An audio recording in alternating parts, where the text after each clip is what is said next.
मोहतरम सामीन, আজকে পবিত্র জুমা আপনাদের সামনে কোরআনে পাকের দুই জায়গা থেকে দুইখানা আয়াত তেলাওয়াত করছি। প্রথম আয়াতখানা আশা করি অনেকের মুখস্থ আছে, তার যেমনও জানেন। আজকের আলোচ্য বিষয়টা হবে মৃত্যুর পূর্বক্ষণে বান্দার সাথে কি কি মুআমালা করা হয়, কোরআন সুন্নাতে হাদিসে কি আছে এ সম্পর্কে কোরআনে পাকের দুই তিনখানা আয়াত, হাদিসে পাকের মধ্যে হতে হযরত ইমাম মুসলিম রহমতুল্লাহ আলাইহি হযরত বারা ইবনে আযিব রাদিয়াল্লাহু তাআলা আনহু থেকে এখানে লম্বা হাদিস বর্ণনা করেছেন। ওই হাদিসখানার অর্থ আপনাদের সামনে তুলে ধরব। আল্লাহ পাক আমাদেরকে বোঝার তৌফিক দান করে, মৃত্যুর আগে মৃত্যুর জন্য প্রস্তুতি নেওয়ার তৌফিক দান করে। আল্লাহ পাক স্পষ্ট করে বলে দিয়েছেন, ওয়ালা তামুতুন্না ইল্লা ওয়া আনতুম মুসলিমুন, বান্দা পাক্কা মুসলমান না হয়ে মৃত্যুবরণ করো না। মরতে মানা করেছে আল্লাহ। তা মরে কি বান্দা নিজে না আল্লাহর তরফ থেকে? আল্লাহ নির্ধারিত থাকে। এ বলা উদ্দেশ্য যে বান্দা এখন থেকে পাক্কা মুসলমান হয়ে যাও। আল্লাহ আল্লাহ পাক আপনাকে আমাকে বোঝার তৌফিক দান করেন, পাক্কা মুসলমান হওয়ার তৌফিক দান করেন। দুনিয়াতে বহুত মতবাদ আছে, কোরআনকে মাননেওয়ালা না মাননেওয়ালা, কিছু মানে কিছু মানে না, আল্লাহকে মানে না, বহু দল আছে দুনিয়াতে। আমাদের মুসলিমদের ভিতরে আছে। কিন্তু কোরআনে পাকের একখানা আয়াত এমন যে দুনিয়ার এই পর্যন্ত কোনো মানুষ এটাকে অস্বীকার করতে পারেনি, করেনি। সেটা হলো এটা, কুল্লু নাফসিন যায়িকাতুল মাউত, প্রত্যেক প্রাণীকে মৃত্যুর স্বাদ আস্বাদন করতে হবে। প্রত্যেক প্রাণীকে, সে মানুষ হোক, জিন হোক, যাই হোক, প্রাণী জগৎকে মৃত্যুবরণ করতে হবে। এটি আল্লাহ পাকের অমোঘ বাণী, চিরসত্য কথা। কিন্তু এটা সবাই আপনি আর আমি বিশ্বাস করি। আল্লাহ মুসলমান হওয়ার আগে মরতে মানা করছেন তাও জানি, কিন্তু তারপরেও এই দুনিয়ার মোহে পড়ে আপনি আর আমি অনেক সময় আল্লাহকে ভুলে যাই। যে কাজটা আমার করা উচিত সেই কাজটা ভুলে যাই, যে কাজটা করা উচিত না সেই কাজটা করে ফেলি। এতটুকু ভুল আমাদের হয়ে যায়। তারপরেও যখন মৃত্যু আসবে, সে দিনদার হোক বা দিন হোক, মোমেন হোক, ফাসিক হোক, ফুজ্জার হোক, কাফের আর মুশরিক মুনাফিক হোক, সবার কাছে মৃত্যুর দূত আসবে।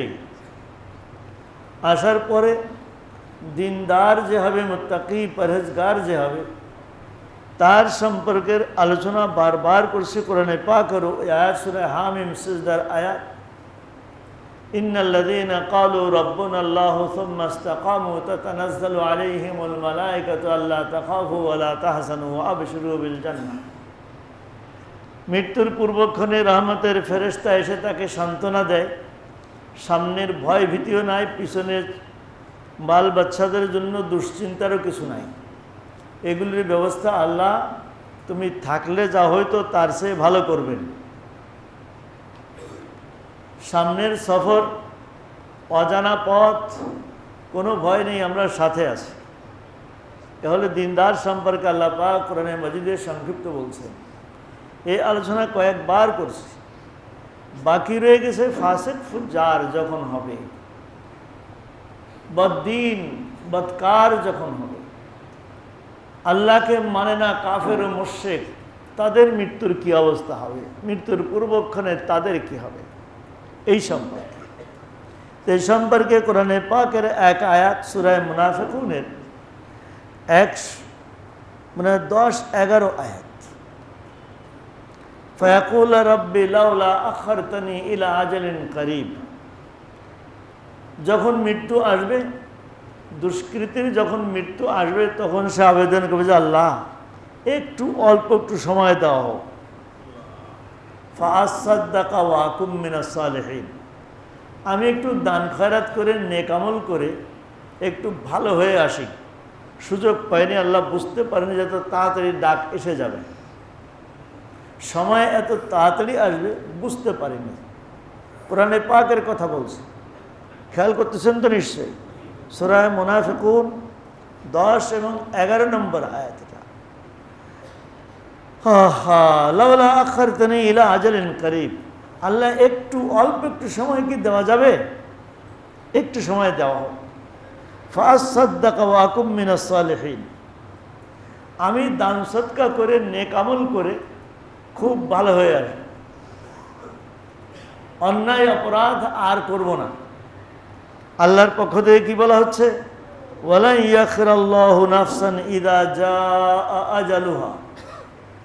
আল্লাহর পক্ষ থেকে নির্ধারিত সময় যখন আসবে, তখন এক মুহূর্ত দেরি করা হবে না, সুযোগ দেওয়া হবে না। অন্য আয়াতে আছে যে আগেও হবে না, পরেও হবে না। এমনকি সময়ের যেমন নাকি নির্ধারিত, জায়গাও নির্ধারিত হবে। আল্লাহর পক্ষ থেকে যে জায়গা লিখিত থাকবে বান্দার মৃত্যু, বান্দির মৃত্যু, ওই জায়গায় হবে। তার সামান্যতম ব্যতিক্রম জায়গারও হবে না, সময়েরও হবে না।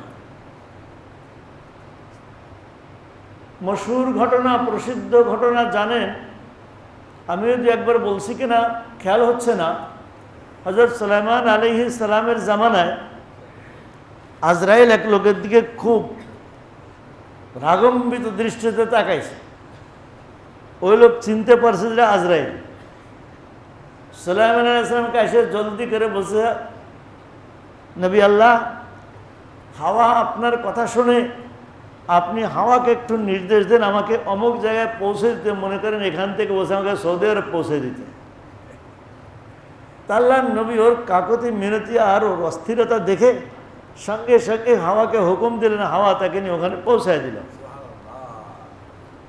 প্রস্তুত দেরি আছে, মৃত্যু হয়ে গেছে। ওই জায়গা ছিল। আজরাইলের সঙ্গে একবার দেখা হযরত সুলাইমান আলাইহিস সালামের। হযরত সুলাইমান আলাইহিস সালাম জিজ্ঞেস করেন, কিরে ভাই, ওদিন আমার ওই উম্মতের প্রতি তোমার কি অসন্তুষ্টি ছিল? তার দিকে ওইভাবে তাকানোর কি প্রয়োজন ছিল?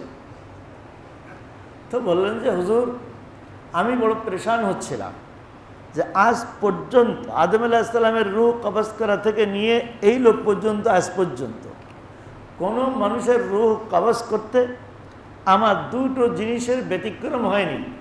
একটা হচ্ছে সময়, আর একটা হলো জায়গা। একটা সময় আর একটা জায়গা। আল্লাহ যে সময় বলে দেন ঠিক সেই সময়, যে জায়গা বলে দেন ঠিক ওই জায়গা। ওর মৃত্যুর সময় আছে আর মাত্র অল্প সময়। ও এই হাজার হাজার কিলোমিটার দূরে এখানে বসে রয়েছে, ও মৃত্যু ওই জায়গায় হবে।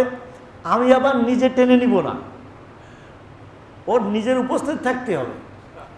আমি ওকে হাজার হাজার কিলোমিটার দূরে দেখে আমি বড় বিরক্ত হচ্ছিলাম ওর উপরে, যে মনে হয় আল্লাহ পাকের আজকের এই দ্বিতীয় হুকুম যেটা আছে জায়গা, এইটা মনে হয় মিস হবে।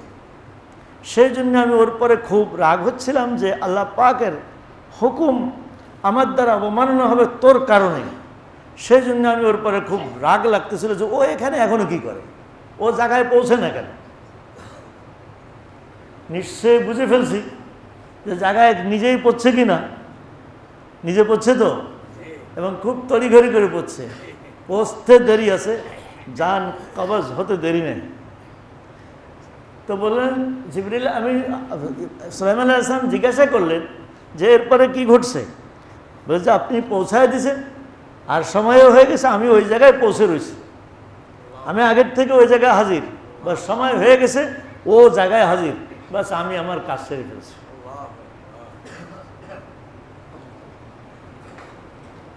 ফায়া সুবহানাল্লাহিল আযীম। বিষয়টা শুধু একটা ঘটনা না, শুনে কানে শুনে মজা নেওয়ার জন্য না, এটার থেকে আপনার আমার নিজের জন্য বড় ইবরাত আর বড় নসিহত। রব্বে করিম কোরআনে পাকের ভিতরে বহু ঘটনা বলছেন, কোনো কোনো ঘটনা বারবার বলছেন, একই ঘটনাকে বারবার বলছেন। আর কোনো কোনো সময় আল্লাহ পাক একটা কথা বলছেন, ফাতাবিরু ইয়া উলিল আবসার, হে জ্ঞানীরা উপদেশ গ্রহণ করো।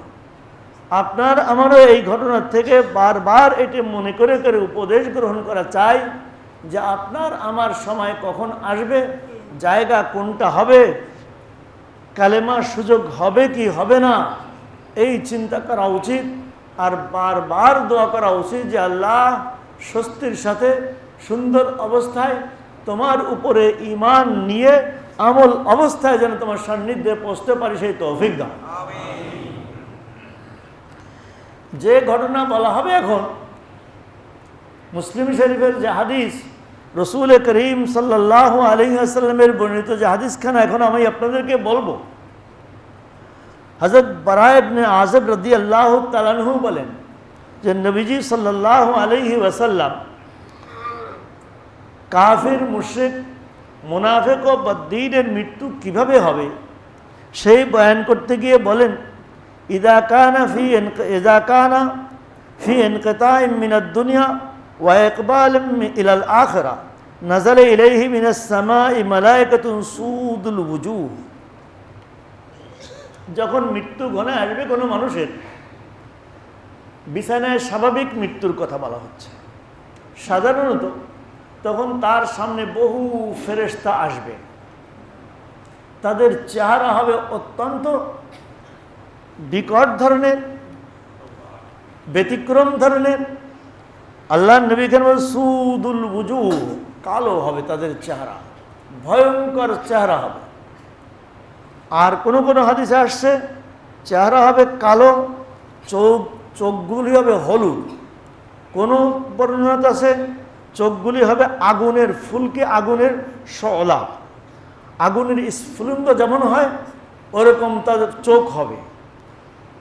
কত দূর পর্যন্ত কতজন আসবে বললেন যে তার দৃষ্টি সীমা যদ্দু ইলা মাদ্দাল বাসর, কতদূর পর্যন্ত হবে, তার দৃষ্টি সীমা যতদূর পর্যন্ত যায়। ফায়াজলিসুনা মিনহু মাদ্দাল বাসর, তার দৃষ্টি সীমা যতদূর যায় এতটুক পর্যন্ত এই ফেরেশতা দেখবে। সুম্মা ইয়াজিউ মালাকুল মউত, এরপরে আসবে ফেরেশতা। কোন ফেরেশতা? মালাকুল মউত, মউতের ফেরেশতা আসবে। এর আগে তার হেফাজতের জন্য, একজন বান্দার রক্ষণাবেক্ষণের জন্য 350 ফেরেশতা নিয়োজিত আছে। আরেক বর্ণনাতে 250 ফেরেশতা নিয়োজিত আছে। বান্দার খানা পিনা, শ্বাস প্রশ্বাস ইত্যাদির জন্য সব কিছু যথাযথভাবে প্রত্যেক বান্দা বান্দিকে পৌঁছানোর জন্য আল্লাহ রাব্বুল আলামিন এতগুলি ফেরেশতাকে তার খাদেম হিসেবে নিয়োজিত করে রেখেছেন। যখন তার এই অন্তিম মুহূর্ত, তখন ওই কাজে নিয়োজিত যে সকল ফেরেশতা তারা বড় পরেশান হবে যে তার কোনো খানা অথবা কোনো পানি আমাদের পৌঁছানোর ব্যাপারে কোনো ত্রুটি হচ্ছে কিনা, বিচ্যুতি হচ্ছে কিনা, এজন্য আবার জবাবদিহিতার সম্মুখীন আমাদেরকে হতে হয় কিনা। তারা খুব ব্যস্ত, সারা দুনিয়ার এক প্রান্ত থেকে আরেক প্রান্ত পর্যন্ত ঘুরে তারা দেখবে যে তার জন্য যে রিজিকটা নির্ধারিত ছিল, যে পানিটুকু তার জন্য নির্ধারিত ছিল, সেটা পৌঁছাতে আমরা কোনো ভুল করলাম কিনা, কোনো জায়গায় রয়ে গেল কিনা। মালাকুল মউত এসে বসবে, তখন মালাকুল মউত থেকে বলবে হাত্তা ইয়াজলিসা ইনদা রাসি, মাথার কাছে এসে বসবে। সবাই তো বসা চতুর্পাশে, মালাকুল মউত মৃত্যুর ফেরেশতা এসে, মৃত্যুর দূত এসে তার মাথার কাছে বসবে, এসে বলবে ফায়াকুলু আইয়াতুহান নাফসুল খাবিথা, উখরুজি ইলা সাকাতিম মিনাল্লাহি ওয়া গাদাব, হে খবিস নফস, দুষ্ট প্রকৃতির নফস, বের হয়ে আয় আল্লাহর অসন্তুষ্টি তোর উপরে, আল্লাহর গজব তোর উপরে। তখন আল্লাহর হাবিব বলেন ফাতাফাররাকা ফি জাসাদি, তখন তার ভেতরের রূহ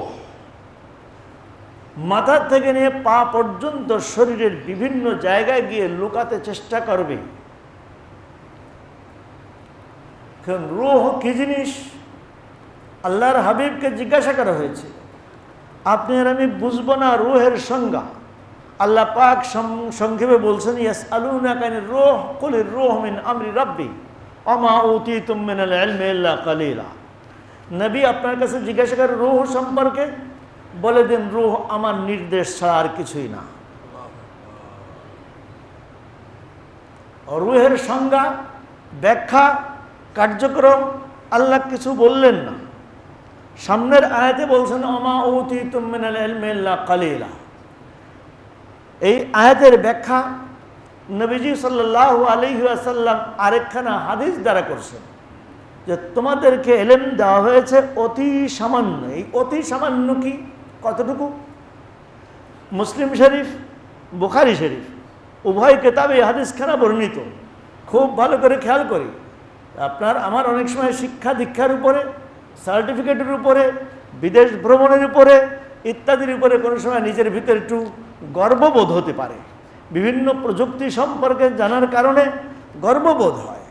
আল্লাহ পাক আল্লাহর হাবিব বলছেন খিজর আলাইহিস সালামের সঙ্গে সফর চলছে, নদী পার হচ্ছেন, নৌকায় বসার সবাই একটা চড়ুই পাখি এসে ছো মারে একটু পানি উঠে নিয়ে নৌকার একবারে মাথায় গিয়ে বসে মাথাটা উঁচু করে পানিটুকু পান করছে। হযরত খিজর আলাইহিস সালাম মুসা আলাইহিস সালামকে জিজ্ঞাসা করলেন, মুসা আলাইহিস সালামকে জিজ্ঞাসা করলেন যে বলুন তো ভাই মুসা, আপনার ইলম আর আমার ইলম যদি একত্রিত করা হয় তাহলে আল্লাহ পাকের ইলমের তুলনায় সেটা কতটুকু, পরিমাণটা কত? হযরত মুসা আলাইহিস সালাম বললেন যে হযরত আমি তো আপনার কাছে শাগরেদ হয়ে আসছি, আপনি বলে দিন কতটুকু। তো বললেন যে ওই চড়ুই পাখিটাকে দেখছেন তো? হ্যাঁ দেখছি। পানি তুলছে দেখছেন? বলে হ্যাঁ দেখছি। কি পরিমাণ হবে, কত মনোটন হবে? কি বলেন?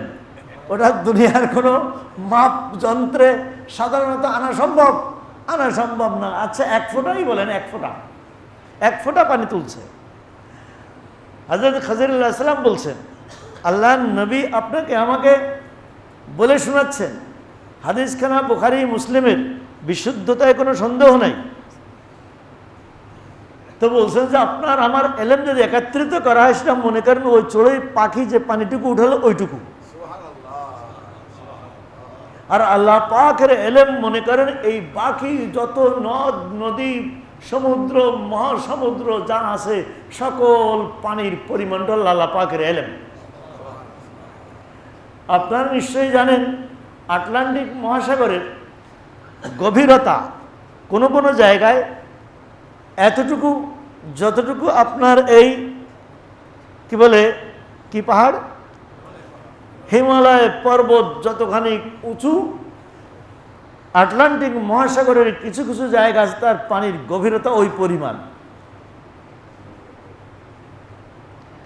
প্লেনে পার হয়ে যেতে, যে সমুদ্র পার হয়ে যেতে কয়েক ঘন্টা লাগে, তার কোনো কোনো জায়গার গভীরতা এই পরিমাণ। স্রোত কেমন? স্রোতের কথা বলা হয় যে অনেক সময় ওই স্রোতের তোড়ে যদি পড়ে যায় তো বড় বড় সাবমেরিন যার পিছনে কোটি কোটি ডলার খরচ করা হয় তা পর্যন্ত ওর তোড়ে টিকতে পারে না, চুরমার হয়ে যায়। এই পরিমাণ যে পানি, এটা হলো আল্লাহ পাকের ইলম। তা আল্লাহ রাব্বুল আলামিন সামনে যে কথাটা বলছেন যে তোমাদেরকে যে ইলম দেওয়া হয়েছে সেটা অতি কম, অতি কম। এর দ্বারা আল্লাহ পাক সম্ভবত পরোক্ষভাবে বলছেন যে বান্দা রূহের সংজ্ঞা যদি দেই তার কার্যক্ষমতা যদি তোমাকে বলি, তোমার ওই জ্ঞান দিয়ে বুঝে আসবে না। যেমন আপনার আমার বহুত কথা 5 বছরের বাচ্চাকে বুঝালে সে কি বুঝবে? এমএ ক্লাসের পড়া যদি ক্লাস 5-এর ছেলে মেয়েকে পড়ানো হয়, ও কি বুঝবে? ও নিতে পারবে না। ঠিক তদ্রূপভাবে আপনি আর আমি আল্লাহ পাকের এলেমের সামনে ক্লাস 1-এরও না। এইটা হলো বাস্তবতা, এটা হলো বাস্তব সত্য কথা। তা আল্লাহ রাব্বুল আলামিন বললেন যে বান্দা, তোমাকে রূহের জ্ঞান বহুত কম দেওয়া হয়েছে। তো আল্লাহ রাব্বুল আলামিন এরপরে যেটা বলতেছিলাম, ফেরেশতা এসে বসছে, যখন রূহকে বলছে বেরিয়ে আসো, তখন রূহ পুরা জিসমের ভিতরে ছোটাছুটি। রূহ কী জিনিস তাই বলতে গিয়ে মাঝখানে এই কথা বললাম। এটাকে খুব বেশি বোঝার জন্য আপনার আমার মাথা ঘামানোর দরকার নেই। বৈজ্ঞানিক দুনিয়ার শীর্ষ বৈজ্ঞানিকেরা এটা বোঝার জন্য বহু চেষ্টা করছে, গ্লাস ম্লাস তৈরি করে আটকায় রেখে অক্সিজেনের ব্যবস্থা করে বহুত কিছু করছে। সর্বশেষ জাপান যে একটা অত্যন্ত দামি লেটেস্ট একটা ক্যামেরা তৈরি করছে, তাতে ধরা পড়ছে বান্দা যখন মারা যায় তখন তার মুখ দিয়ে একটা আলোক রশ্মি, আলোর একটা ঝলক বেরিয়ে যায়। এইটা হচ্ছে তাদের ক্যামেরায় ধরা পড়ছে। এখনো ওই এক পুরাতন কথা, আল্লাহু আলাম, আল্লাহ ভালো জানেন।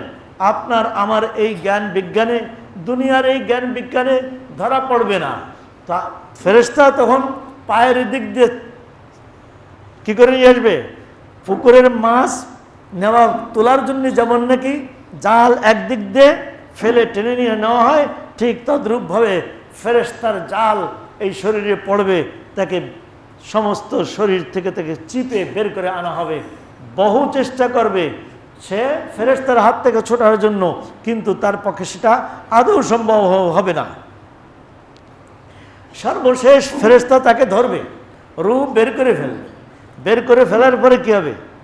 ওই যে ফেরেশতাগুলি বসে আছে, তারা আসছে জাহান্নাম থেকে সালার চট নিয়ে আসছে, পা মোছার চট নিয়ে আসছে। জাহান্নামীদের গায়ের থেকে যে রক্ত পুঁজ বের হবে, সেই রক্ত পুঁজ মোছার যে সালার চট, ওই চট নিয়ে আসবে। আজরাইল রূহ বের করার সঙ্গে সঙ্গে তারা নিয়ে নেবে, নিয়ে ওইটার ভিতরে রূহকে পেঁচাবে। এরপরে রূহ নিয়ে উঠবে, প্রথম আসমানে যাইবে, কিন্তু এই রূহের জন্য দরজা খোলা হবে না, খুলতে চাইলেও দরজা খোলা হবে না। কোরআনে পাক অন্য জায়গায় বলেছে লা তুফাত্তাহু লাহুম আবওয়াব, তাদের জন্য আল্লাহর ওই দরজা প্রথম আসমানের দরজা খোলা হবে না। ওখান থেকে খোলা না হলে তারপরে কি হবে? হাদিসে আছে, খোলা না হইলে ওখান থেকে রূহ ছুঁড়ে মারবে। কোথায় গিয়ে পড়বে? ইল্লি সিজ্জিন, নেককারদের রূহ থাকবে ইল্লিয়িন, একটা জায়গা আছে সেখানে। আর বদকার কাফের মুশরিকদের রূহ থাকবে সিজ্জিন বলে এক জায়গা আছে। জমিনের 7 তবক নিচে একটা নিকৃষ্ট জায়গা হবে, ওখানে তাদের রূহ নিয়ে রাখা হবে। আল্লাহ মাফ ফরমা, আল্লাহ হেফাজত ফরমা। যখন এই রূহ বের করা হবে, তখন এই রূহ থেকে নেককারের রূহ যখন বের হবে, সুগন্ধিতে ভরে যাবে। নেককারের রূহ যখন বের হবে, হাদিস আছে, সুগন্ধিতে ভরে যাবে। আর এই বদকারের রূহ যখন বের হবে, ইয়াখরুজু মিনহা কান্তান রিহি জিফাতিন উজিদাত আলা যাহরি আলা ওয়াজহিল আরদ। জমিনে কোনো মড়ক যদি দীর্ঘদিন পচে গলে একবারে মারাত্মক দুর্গন্ধ হয়, ওর থেকে যে দুর্গন্ধ বের হবে, ওই বদকারের কাফের মুশরিক মুনাফিকের রূহ থেকে তার চেয়েও নিকৃষ্ট ধরনের বদবু দুর্গন্ধ বের হবে। ওইটাকে ওই নিকৃষ্ট সালার চটে আবদ্ধ করে পেঁচায় প্যাকেট করে উপরে নিয়ে যাওয়া হবে। দরজা না পেয়ে ওখান থেকে ফেরেশতা রাগ হয়ে ছুঁড়ে মারবে, গিয়ে পড়বে সিজ্জিন। এই হলো বদকারের ইন্তেকালের পূর্ব মুহূর্তের যে অবস্থাটা হবে, নবী করিম সাল্লাল্লাহু আলাইহি ওয়াসাল্লামের বর্ণনা। আরে এর আগে আমি বলছি কোরআন পাকের আয়াত, আল্লাহ পাক কি বলছেন, যাতে দোয়া করবে, লাউলা আখারতনি ইলা আজলিন করিব ফাসাদদাকা ওয়া আকুম মিনাস সালিহিন। আল্লাহ একটু সুযোগ দেওয়া হোক, আমি একটু ভালো কিছু করে আসি, কিন্তু এই সুযোগ কি দেওয়া হবে? এই সুযোগ দেওয়া হবে না। বলতে পারেন, এই প্রশ্ন আমি অনেকবার করছি, জবাবও দিছি। বলতে পারেন বিশেষ করে যুবকেরা যে দুনিয়াতে, সারা দুনিয়ায় দ্বিতীয়বার এক্সামিনেশন, পরীক্ষা দেওয়ার একটা কি থাকে, সুযোগ থাকে। কি বলে এটাকে? রি এক্সামিনেশন, দ্বিতীয়বার পরীক্ষা, বিকল্প পরীক্ষা। তো এখানে বিকল্প নাই কেন? আমি বারবার আপনাদেরকে এই প্রশ্নটা, একদিন আমাকে ওই মসজিদের বয়ান করার পরে বের হয়েছি, একজন প্রবীণ মাস্টার সাহেব আমাকে এই প্রশ্ন করেছিলেন যে আল্লাহ পাকের দরবারে কোনো রি এক্সামিনেশন নাই? আল্লাহ পাক মেহরবানি করছে, আমার সঙ্গে সঙ্গে যে জবটা বেড়েছে তা আসলে এই যে দুনিয়ার প্রশ্ন হয়, প্রশ্নপত্র ছাত্রছাত্রীকে, স্টুডেন্টকে বলা হয় না, কিন্তু আল্লাহ পাক প্রশ্ন বলে দিয়েছেন, উত্তরও বলে দিয়েছেন। দুনিয়ায় যদি নাকি কোনো পরীক্ষা এমন হয়, কোনো শিক্ষক যদি কোনো ছাত্র ছাত্রীকে প্রশ্ন আগে বলে দেয়, উত্তর বলে দেয়, ওই প্রশ্নই আসে, এরপরেও যদি ওই স্টুডেন্ট ফেল করে, তাহলে ওস্তাদ কি পরিমাণ রাগ হবেন, কত বিরক্ত হবেন, তারপরে বলেন। আল্লাহ রাব্বুল আলামিনও প্রশ্নও বলে দিয়েছেন, উত্তরপত্রও বলে দিয়েছেন। শুধু আপনার আমার একটু এটা রেডি করা। এই রেডি করতে যদি না পারি, তাহলে আবার বিকল্প পরীক্ষা হবে না। বিকল্প পরীক্ষা তখন হতো যদি আল্লাহ পাক বলে না দিতেন। কি জিজ্ঞাসা হবে, কি আমার করণীয়, দুনিয়া এসে আমার করণীয় কি, বর্জনীয় কি, এটা যদি আল্লাহ পাক না বলে দিতেন, তাহলে এই প্রশ্ন হতে পারত। কিন্তু যেহেতু আল্লাহ পাক এটা বলে দিয়েছেন, অতএব এই প্রশ্নের কোনো সুযোগ নেই। আল্লাহ পাক আপনাকে আমাকে ওই কঠিন মুহূর্তটা যে কোনো সময় আসতে পারে, তবে সেই আশাটার কথা আমি গত জুমায় বা কোনো সময় বলতেছিলাম, মনে হয় হিন্দুস্তানের দারুল উলুম দেওবন্দের শেখুল হাদিস ইমামুল আসর হযরত আনোয়ার শাহ কাশ্মীরি রহমতুল্লাহ আলের মৃত্যুর কথা বলছিলাম, যে উনি এত বড় প্রখর ব্রেনের মালিক ছিলেন যে কোনো কিছু একবার পড়লে, শুনলে তার ভুলতেন না, অক্ষত অবস্থায় ভিতরে ছাপা হয়ে যেত। কোনো কোনো স্থান বলছেন 40 বছর পর্যন্ত ভুলতেন না। ওনার ছেলে আনজার শাহ কাশ্মীরি, ওনার ছেলে বাপের জীবনী লিখছেন, বাপের জীবনী লিখছে, ওখানে লিখছেন যে আমার আব্বা কোনো কিছু পড়লে অথবা শুনলে 14 বছর অক্ষত অবস্থায় যেমন ওরকম থাকত। এরপরে হয়তো দিন যত যেত হয়তো কিছুটা ব্যতিক্রম পরিবর্তন আসতো, কিন্তু 14 বছরের ভিতরে কোনো পরিবর্তন আসতো না। যা শুনছেন একবার কানে, ওটাকে আবার বলে দিতে পারতেন। যা একবার চোখে দেখতেন, তা আবার উনি আওড়ায় দিতে পারতেন। ওনার ওস্তাদ শেখুল হিন্দ মাহমুদুল হাসান রহমতুল্লাহ এর কথা আপনারা অনেকে শুনছেন, আনোয়ার শাহ কাশ্মীরের উস্তাদ ছিলেন। ইনি বলতেন, মেরা চলতা ফেরতা কুতুবখানা, আমার চলমান লাইব্রেরি, চলমান লাইব্রেরি। দেওবন্দের কুতুবখানায় এমন কোনো কিতাব ছিল না যা আনোয়ার শাহ কাশ্মীরের স্মৃতিপটে ছিল না। তারপরেও মৃত্যুর পূর্বে উনি আবু দাউদ শরীফ মোতালা করতেছিলেন, স্টাডি করতেছিলেন, শোয়া, বুকের উপরে রাখা। একটু পরে কিতাবটা পড়ে গেছে মুখের উপরে, আর ওনার ইন্তেকাল হয়ে গেছে। আল্লাহ, কোন সময়, কি অবস্থায়, কি চলা অবস্থায়, না রাস্তাঘাটে কোন জায়গায় কিভাবে মৃত্যু আসবে কেউ জানি না। আল্লাহর কাছে আগের থেকে দোয়া করি যে আল্লাহ এই ভালোর থেকে ভালো মৃত্যু।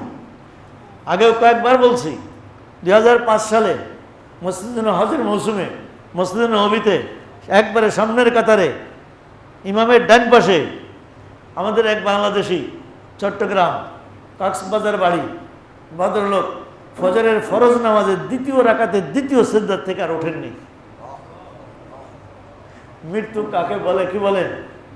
মসজিদে নববীতে ফজরের নামাজের দ্বিতীয় রাকাতে দ্বিতীয় সিজদার থেকে আর ওঠেনি। জোহরের পরে জানাজা, ওখানে জান্নাতুল বাকিতে দাফন। নসিব কাকে বলে? এমন অনেকের সম্পর্কে আমি জানি যে মদিনায় মৃত্যুর জন্য উনি জীবনে বহুবার গেছেন। অসুস্থ হইলে মানুষ যায় হসপিটালে, আর উনি যাইতেন মদিনায়, ওমরা নিয়ত করে মদিনায় চলে যেতেন। কোনো রকম হুইল চেয়ারে ওমরা করে মদিনায় যে বসে থাকতেন। কিন্তু সর্বশেষ নসিবে মদিনার মাটি নাই, দেশেই হয়েছে। আল্লাহ আল্লাহ। আর এই লোকটা গরিব মানুষ, গ্রামের মানুষ, গেছেন। উনি কোনো বড় আলেমও ছিলেন না, এমন প্রসিদ্ধ কেউ ছিলেন না, কিন্তু ছিলেন বড় দিনদার মানুষ। আল্লাহ আল্লাহ। মৃত্যু তো সকলের আছে। আমি ওদিন ছেলেদেরকে কোনো এক প্রসঙ্গে পড়াতে গিয়ে বলতেছিলাম যে মৃত্যু তো সকলের আছে বেটা। মৃত্যু ওই হাজী সাহেবের মৃত্যু কামনা করা উচিত। মৃত্যু আনোয়ার শাহ কাশ্মীর রহমতুল্লাহ মৃত্যু কামনা করা উচিত। আল্লাহ নবীর কেতাব বুকের উপরে, মুখের উপরে, ওই অবস্থায় ইন্তেকাল হবে। হঠাৎ করে মৃত্যু হওয়া, এটা হাদিসের দুই রকম ব্যাখ্যা আছে। কারো জন্য এটা নিয়ামত, কারো জন্য এটা মুসিবত। কারো জন্য মুসিবত, হঠাৎ করে মৃত্যু আসছে, তওবা করার সুযোগ পাইনি। আমি আপনাদেরকে এক মৃত্যুর কথা বলছিলাম। আমি তখন চট্টগ্রাম পড়ি। এক লোক ট্রাকে করে কাঠ চুরি করে আনতেছে, ট্রাকের ওই মাচার উপরে বসা, হাটাদারি মাদ্রাসা পার হয়ে যাইতেছে। মাঝখানে আমার ওই মসজিদ এবং মসজিদের সামনের আম গাছ এখনো আমার স্মৃতিতে ভাসে। ওখান থেকে যাইতেছে, উপরে বসে ড্রাইভারকে ধমকাইতেছে, আরে তাড়াতাড়ি শহরে ঢুকতে হবে, সবে সাদেকের আগে, কিন্তু সবে সাদেক হয়ে গেছে, এখানে আরো ওখানে 7-8 কিলো বাকি। ওকে বকাচাকা করতে, তাড়াতাড়ি চালা। আজানের সময় গেছে, ওই মসজিদের মুয়াজ্জিন থাকে রাস্তার পশ্চিম পাশে, মসজিদ রাস্তার পূর্ব পাশে, মসজিদের মেহরাব বরাবর একটা মোটা আম গাছ। ও ওখান দিয়ে পার হয়ে যাচ্ছে, ও আসছে খুব দ্রুত গতিতে, রাস্তা ফাঁকা, কিন্তু মুয়াজ্জিন বুঝতে পারেনি এত কাছাকাছি এসে গেছে। ও মুয়াজ্জিনকে বাঁচাতে গিয়ে লাগাই দিয়েছে আম গাছে। ও উপর দিয়ে ছিটকে যে পড়ছে বহু দূরে, পিছনের কাঠের গুড়ি একটা যাইয়ে পড়ছে ওর মাথার খুলিতে। মাথার খুলি বের হয়ে ওই জায়গায় একবার মগজ বর্ত হয়ে রয়েছে, স্পটে মৃত্যু। কি বলে এটাকে, রহমত রইল না মুসিবত রইল? চুরি করে সেরে যাওয়ার জন্য খুব চেষ্টা করতেছে। এ সম্পর্কে একখানা হাদিস আছে। আল্লাহ নবী ইরশাদ ফরমান যে কারো মৃত্যু ফিরে ফেরেশতা দাঁড়া রয়েছে, এক্ষুনি যান কবজ করবে। ও আকাম আর কুকামে তখন লিপ্ত। আল্লাহ আল্লাহ। অন্যান্য ফেরেশতারা জিব্বা কাটতে থাকে, মাথায় হাত মারতে থাকে, আফসোস করতে থাকে, আরে তোর সময় নাই, সময় শেষ, আছে মাত্র 1 মিনিট, আছে মাত্র 1.5 মিনিট, আছে মাত্র আধা মিনিট, তুই কি করতেছিস? কিন্তু ওই আওয়াজ ওর কানে পৌঁছে না। এটা আরেক জগতের আরেক মখলুকের আওয়াজ। ওই জগতে গেলে তারপরে তাদের আওয়াজ, তাদেরকে দেখাও যাবে, আওয়াজও শোনা যাবে। আমরা এখন আরেক জগতে আছি। এই জগতে ওই জগতের প্রাণী দেখাও যায় না, তাদের আওয়াজ শোনাও যায় না। আল্লাহু আকবার। এ হলো এক মৃত্যু। আর বলছেন কারো কারোর জন্য হঠাৎ মৃত্যু হওয়াটা তার নেক নসিব। যাইতেছে, আল্লাহর নাম মুখে আছে না নাই? বহু মানুষ গাড়ি অ্যাক্সিডেন্ট করে খেয়ে গেছে, মারা গেছে, তো জিকিরের ভিতরে খেয়ে গেছে, মৌত হয়ে গেছে। মৃত্যুর যে যন্ত্রণা, যে কষ্ট, সেই কষ্ট পেতে হয়নি, বেঁচে গেছে। আল্লাহ পাক তার জন্য আসান করছে। এটাও এক আসান। তাহলে হঠাৎ মৃত্যু যেটা, এটা কারো জন্য নিয়ামত, কারো জন্য মুসিবত, আযাব। আল্লাহ পাক, আল্লাহ নবী এই হঠাৎ করে মৃত্যুর থেকে, মৃত্যুবরণ হওয়া থেকে আল্লাহ নবী এক হাদিসে আছে দোয়া করছেন যে আল্লাহ এমন এই হঠাৎ মৃত্যুর থেকে বাঁচাও। একটু সময় পেয়ে, বুঝতে পেরে, যেন ভিতর থেকে একটু তওবা করে যাওয়া যায়, তোমার নাম নিতে নিতে যাওয়া যায়। আল্লাহ নবী এই দোয়া করতেন। আমরাও সকলে এই দোয়া করি যে আল্লাহ পাক আমাদেরকে যতটুকু সময় আছে বদ আমল থেকে বেঁচে নেক আমল করার তৌফিক দান করেন। যে কাজ করলে, যে কথা বললে আল্লাহ সন্তুষ্ট হবেন সেই কাজ সেই কথা বলার তৌফিক দেন। যে কাজ এবং কথায় আল্লাহ অসন্তুষ্ট হন সেই কাজ কথার থেকে সম্পূর্ণরূপে বেঁচে থাকার তৌফিক দান করেন। আল্লাহ সকলকে ঈমান আমলের মৃত্যু দান করেন। ঈমান আমল নেক আমল অবস্থায় ঈমানের সাথে আল্লাহ পাক যেন তুলে নেন। আমিন। ওয়া আখিরু দাওয়ানা আলহামদুলিল্লাহি রাব্বিল আলামিন।